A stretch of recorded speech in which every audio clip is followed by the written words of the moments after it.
Hey, what is going on, guys, and welcome back to another episode of Fantastic Nature Adventures. I am your host, Nat Urmson. I am in southern Tennessee today, and I'm in a pretty high altitude area. We are experiencing a heat wave pretty much across the whole world, obviously because of climate change, but definitely here in the southern United States. Temperatures are getting up into the 90s. Here, because it's high altitude, it's getting into the high 80s, which is pretty hot for kind of a mountainous region that I'm in right now in the Cumberland Plateau. So I'm not so sure what I'm going to find out here today. I'm going to do kind of a herping, I guess almost like a vlog style video. I've been wanting to do more of these kinds of just videos where I just go out and see what I can find, because I've been watching this YouTuber a lot recently named NKF Herping, and he does these really cool videos where he just goes out and basically just looks for whatever he can find out in the wilderness, basically wherever he goes to look for stuff. And I want to do a kind of video kind of like that today.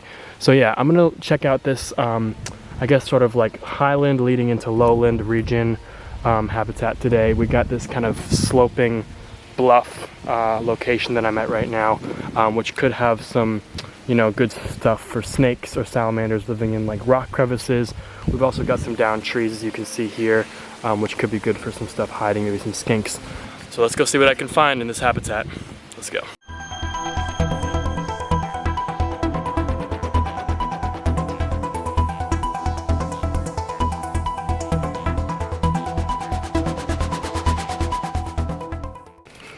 Well, this isn't really something I was expecting to see on this kind of like cave style escarpment area, but we have a little pickerel frog right, well, you guys can see it right there. I'm very familiar with these guys up in New England, obviously. It's pretty funny seeing a pickerel frog. I mean, it does kind of make sense because, you know, under this rock, just like in any cave setting, it stays a lot more cool. So, you know, amphibians especially, which need to be a little more cool so they don't lose as much moisture from their skin, it makes sense that they would be down here. That might be a good sign though. Maybe we'll see a salamander. All right, so I'm kind of exploring this little wash area here with plenty of flat, big rocks that I can easily flip over, which make great homes for little guys like this. That is a little eastern red-spotted newt, red eft. And that is the terrestrial stage of this species of newt. I'm not actually sure if I've ever featured a red eft in particular on this channel. I know I've featured red-spotted newts before.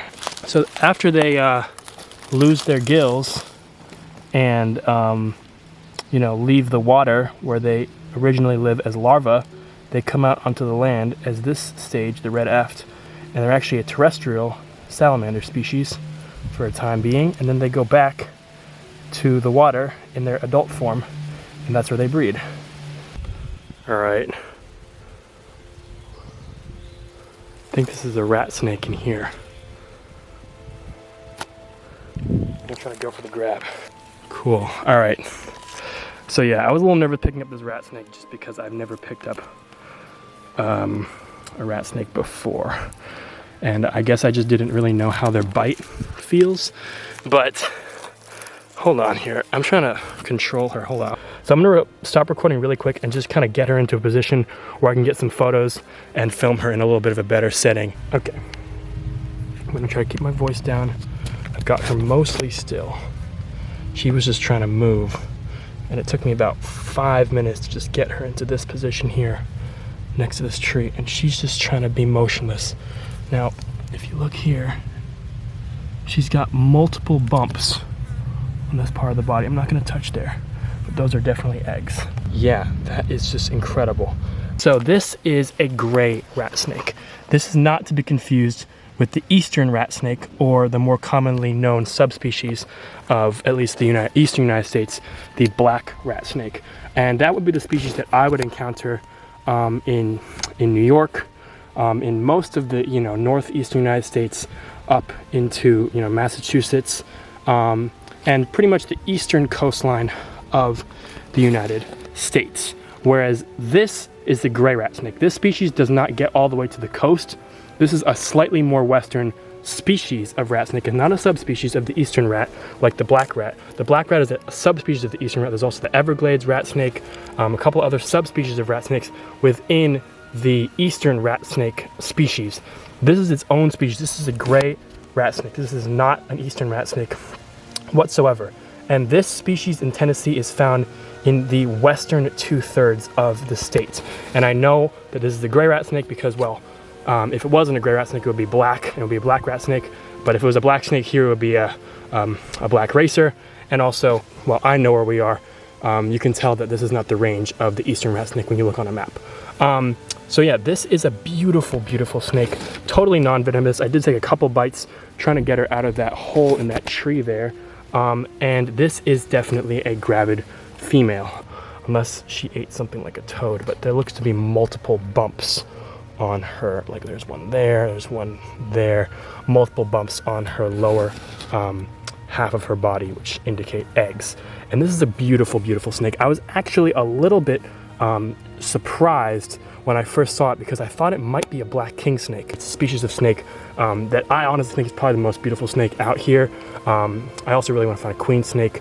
I wonder why there's so many flies on her. Probably because she musked on me and they smell that and they probably think it's a dead animal. But anyway, what I was trying to say was I thought she was actually a black king snake because when I looked you know, in the hole of that tree there, right in there where she was just lying, I just kind of saw these like sort of light specklings, which is sort of this light coloration. There we go, light coloration right here on her scales, or between her scales rather. And I thought that was sort of the speckling of a black king snake. But this is actually a pretty, in my opinion, a pretty dark colored gray rat snake. Sometimes they're like truly gray or like almost silver colored. This is definitely like a grayish brown rat snake. But yeah, 100% a gray rat snake, no other rat snake species here. And I knew it was not a venomous snake just because of the patterning. It didn't have the patterning of a timber rattlesnake, did not have a patterning of a copperhead. It also just had a different body structure in general, so I knew it was safe to handle. And yeah, obviously, if you don't know much about snakes, never go out and try to catch a snake on your own. It's almost got like a Nerodia patterning to it. Almost like if I just took a picture of that, I could almost think that that might be like a Midland water snake or something, but this is definitely 100%. I mean, if you look at the head, obviously, gray rat snake, and she is just trying to play perfectly still right now. She's just wanting me to leave her alone. She's just saying, okay, I've got eggs. I'm in a vulnerable state right now. I do not want you bothering me, big predator, big human. And I'm gonna do just that in a second. I'm just talking about her for a little while. I'm gonna get some cool photos and I'm gonna get some B-roll with the GoPro. But other than that, I wanna leave this snake just as she was in that tree over there, and I'm gonna put her back right when I'm done. And unfortunately, the species, for people who are not educated on snakes, might look like a timber rattlesnake or even a copperhead if you really don't know much about snakes.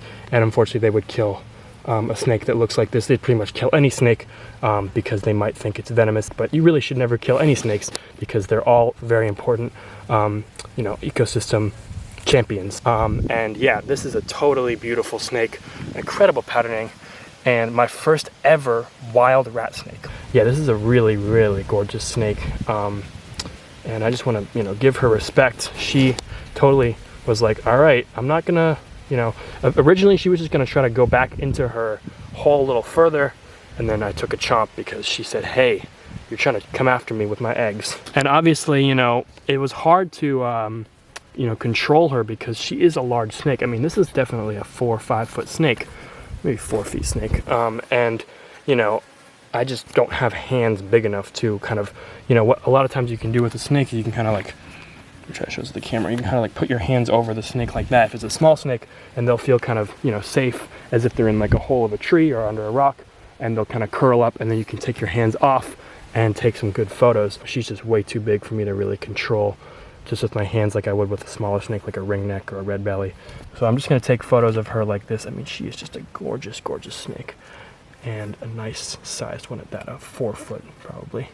Gray rat snake, incredible. So gray rat snakes usually breed in the late spring up until July, and then females will lay their eggs around midsummer, so basically around the time that I was filming this video, and then the hatchlings will emerge around September time.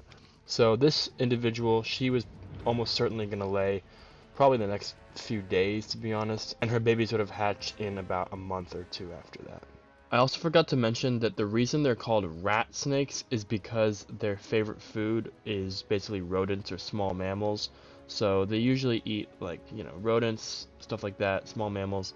They'll also hunt for birds, and they'll also eat bird eggs. But those are kind of the animals that they're usually after in terms of hunting. Anyway, guys, I hope you enjoyed watching this episode about the gray rat snake. Hopefully you learned a couple new things about this species. I was really, really excited to find this snake and get it in front of the cameras.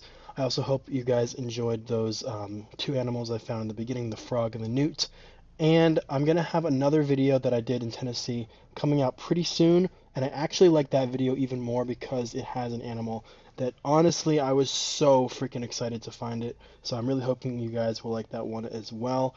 And as of recording this outro right now, I am down in Tucson, Arizona, and I'm actually doing some rattlesnake and other like herp research out there right now. So I'm gonna try to be making like a video maybe even once a week, probably once every 2 weeks at the very least, doing road cruising, night herping, stuff like that. There really is just so much stuff to find out here. There's so many different kinds of snakes, invertebrates, lizards, actually a ton of different toads as well. And I'm out here until October, so hopefully I can get plenty of videos out there for you guys showing you some pretty cool stuff that lives out here in the Southwest. And yeah, until then, look out for that other video about the animal that I'm really, really excited to share with you guys. And like I said, I hope you guys enjoyed this video about the gray rat snake. And yeah, if you did, don't forget to leave a like and subscribe and do all that kind of stuff, all that YouTube stuff. And hopefully I'll see you guys soon in a new video. All right, peace out.